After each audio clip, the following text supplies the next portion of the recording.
হয়ে অফিসারদের কাজ করার জন্য এবং আমাদের যারা আছেন সকলকেই নিচু স্তরে কাজ করার জন্য বলা হয়েছে।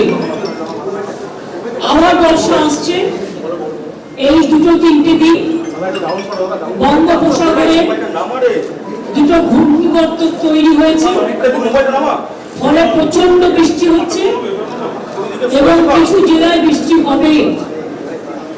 যাদের জায়গাগুলো ইতিমধ্যেই জলে ঢেকে আছে, নতুন করে যদি বর্ষা হয় আর সেই বর্ষার জল যদি আবার আসে এবং ডিবিসি যদি আবার জল ছাড়ে, তাহলে কিন্তু জলের ওপর জল প্লাবিত হবে।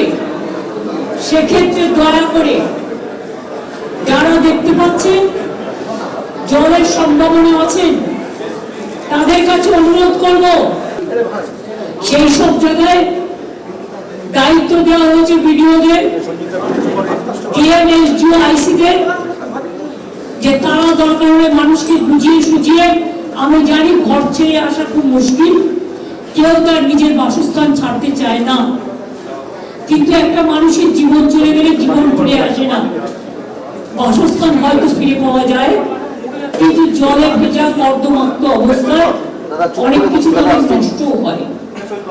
এই অবস্থায় আমরা এমএলএদেরও বলেছি, আমরা গুরুত্ব দিতে বলেছি, বন্যার জল চলে গেলে প্রথম কাজ হচ্ছে বর্ধমান, বাঁকুড়া, বীরভূম, হুগলি, হাওড়া, নদিয়া থেকে শুরু করে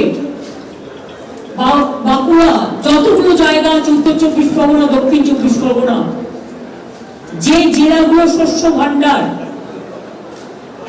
যাদের শস্য নষ্ট হয়েছে, যাদের জলে ধানের জমি প্লাবিত হয়েছে, তাদের জমিগুলোকে মেপে তারা যাতে শস্য বীমার টাকা পায়, চাষি ভাইদের বোনেদের আমি চিন্তা করতে বারণ করব। কারণ আমরা বিনা পয়সায় শস্য বীমার টাকা প্রতি বছরই চাষিদের দিয়ে থাকি।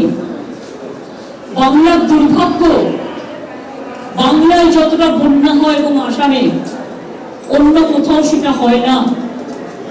কারণ বাংলা হচ্ছে নদী মাতৃকার দেশ, নদী, পুকুর, সমুদ্রে ঘেরা, ফলে আমাদের বাংলার অবস্থানটা ঠিক নৌকার মতো, প্রচন্ড জল জমে যায় একটুতেই।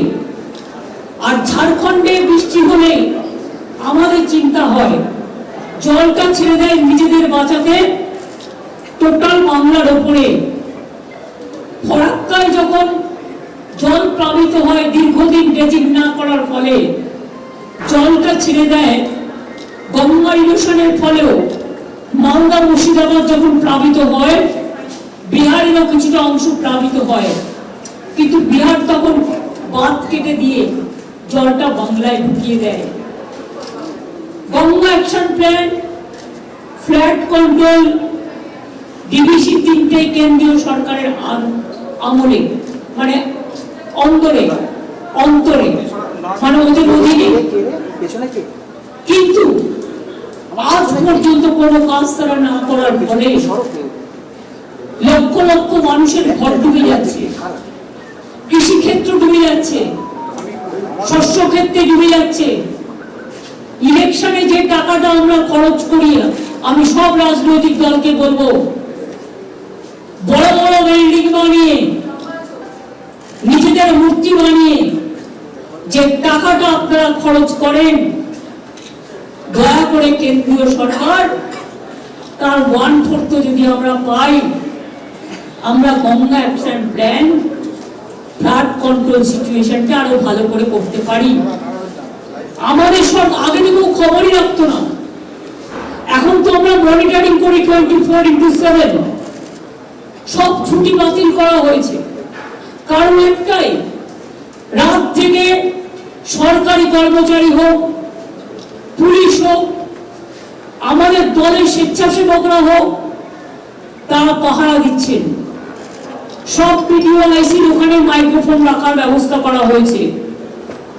সমস্ত রিলিফ ক্যাম্প বিভিন্ন জায়গায়, আশেপাশে যদি জল জমে সেখানে তুলে আনার জন্য বলা হয়েছে রিলিফ সেন্টার। আমরা ফ্ল্যাট শেল্টার অনেকগুলো তৈরি করেছি, কিন্তু তাতেও বাঁধ ভাঙছে না, বাঁধ ভাঙছে জলের পর জলের প্লাবনে।